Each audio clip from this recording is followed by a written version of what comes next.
काफी डेथ्स और हादसों के चलते लोगों को मजबूरन वो बिल्डिंग छोड़नी पड़ी। सबका कहना था कि वो बिल्डिंग हॉन्टेड है, वो एक शापित बिल्डिंग है। खास तौर पर रूम 501 में आग वाला इंसिडेंट और रूम 705 के सुसाइड के बाद से तो ये पक्का हो चुका था। दोनों ही इंसिडेंट में औरतों की मौत हुई थी। 49 साल की एक अधेड़ उम्र की औरत खाना बनाते हुए पल्लू में आग लग जाने से उसकी जलकर मौत हो गई थी।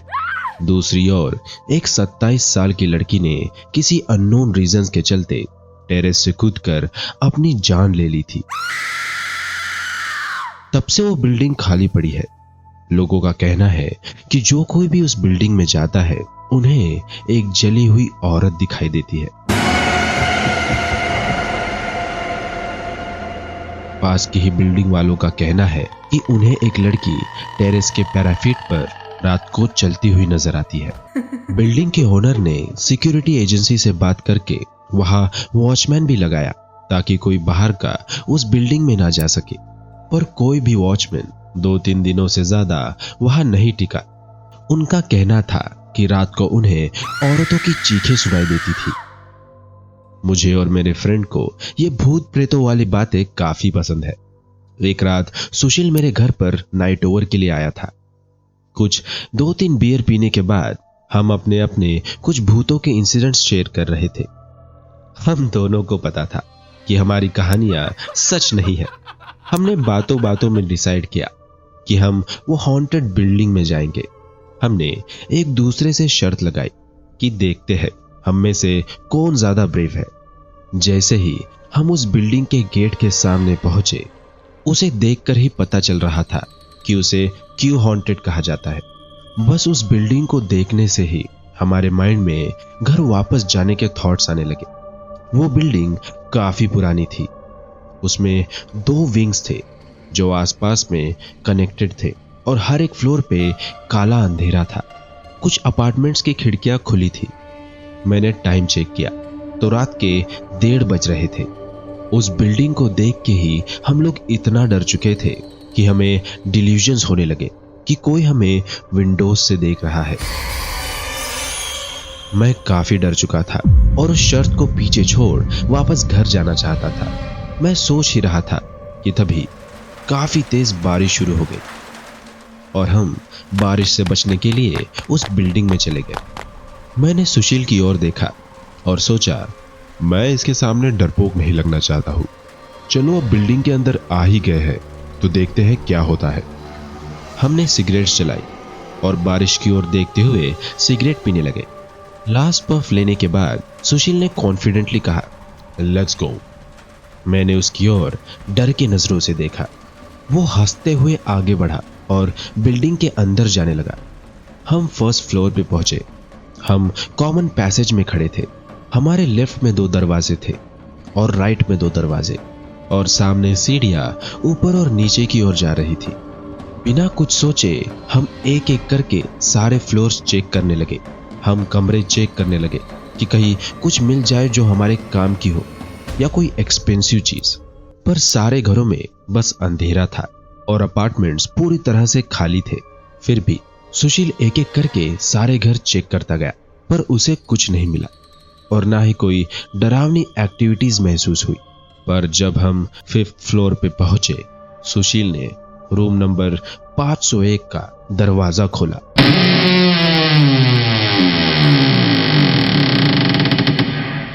हम अब इन पुराने दरवाजों की आवाज से यूज्ड टू हो चुके थे, तो दरवाजा खुलते ही सुशील रूम के अंदर खुद गया और इस तरह एक्टिंग करने लगा जैसे उसके हाथों में कोई गन हो।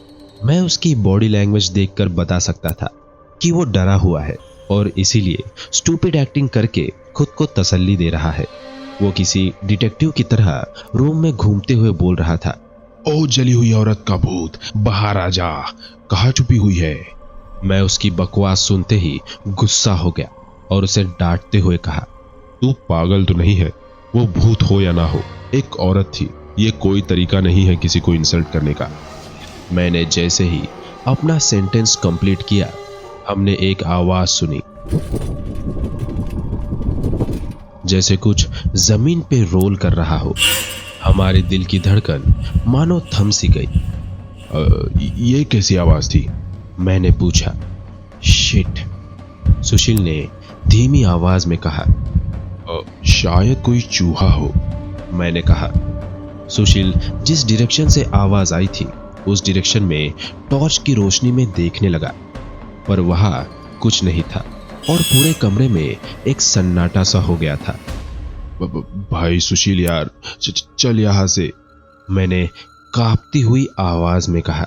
पता नहीं सुशील को क्या हुआ, उसने मेरी बात पर बिल्कुल ध्यान नहीं दिया और मेरी ओर देखते हुए कहा, मुझे टेरेस पर जाना है, वहां बैठकर स्मोक करना है। मैंने काफी समझाया पर वो नहीं माना, तो आखिर मैंने भी हां बोल दिया। हम 7th फ्लोर पर पहुंचे। मैंने सोचा चलो 3 फ्लोर और फिर टेरेस आ जाएगा। पता नहीं मेरे माइंड में क्यों ये ख्याल आया। मैं 7th फ्लोर के पैसेज से 5th फ्लोर के पैसेज की ओर देखने लगा।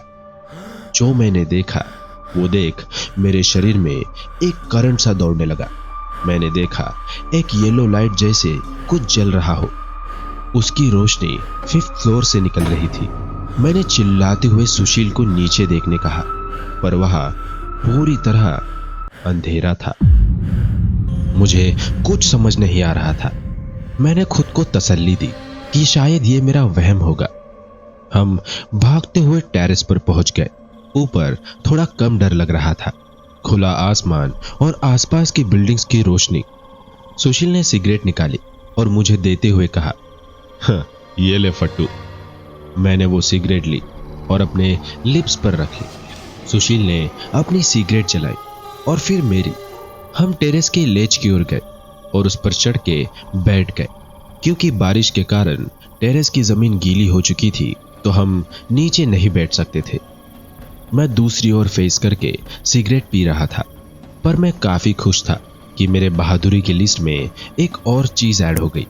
मैं सुशील की ओर पलटकर उसे इस आइडिया के लिए सुनाने ही वाला था कि मैंने जो देखा वो देख मेरे मुंह से सिगरेट गिर गई। सुशील ने मेरी ओर देखते हुए पूछा, क्या हुआ भाई?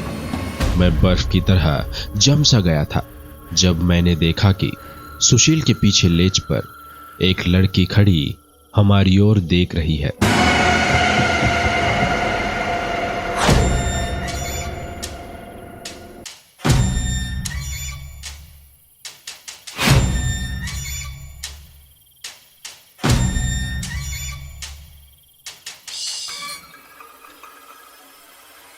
मेरी आवाज हलक से बाहर नहीं आ रही थी। मैंने उसके पीछे फिंगर पॉइंट करते हुए इशारा किया। सुशील पीछे पलटने ही वाला था कि वो लड़की नीचे कूद गई। सुशील को भी कुछ महसूस हुआ, जैसे कोई लेट से नीचे कूदा हो। हमने नीचे देखा, पर मुझे कोई नजर नहीं आया। डर से सुशील का बैलेंस बिगड़ गया और वो लेट से नीचे गिरते गिरते बचा।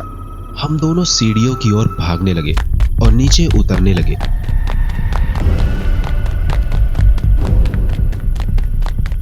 जब हम 5th फ्लोर पर पहुंचे और मैं रूम नंबर 501 से गुजर ही रहा था कि मैंने एक जोरों की चीख सुनी और रूम नंबर 501 के दरवाजे के सामने ही गिर गया।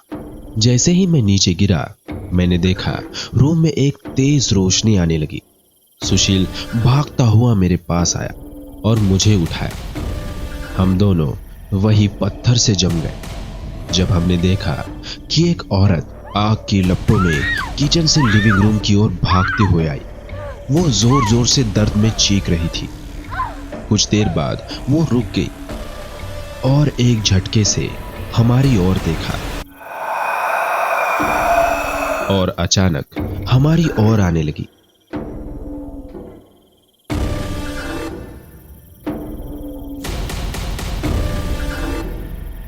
हम दोनों डर के मारे भागते हुए उस बिल्डिंग से बाहर आए और तब तक नहीं रुके जब तक हम अपने घर नहीं पहुंच गए। उस इंसिडेंट के बाद हमारी रातें खौफ और डर से भर गई।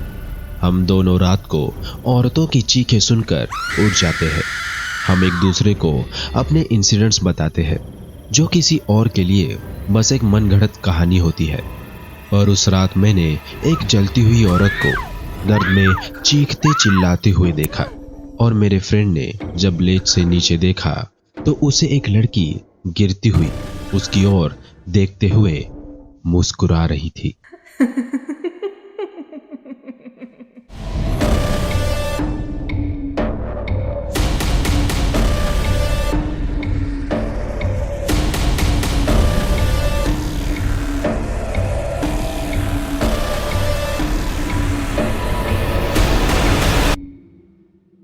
अगर आपको ये स्टोरी अच्छी लगी तो लाइक कीजिए।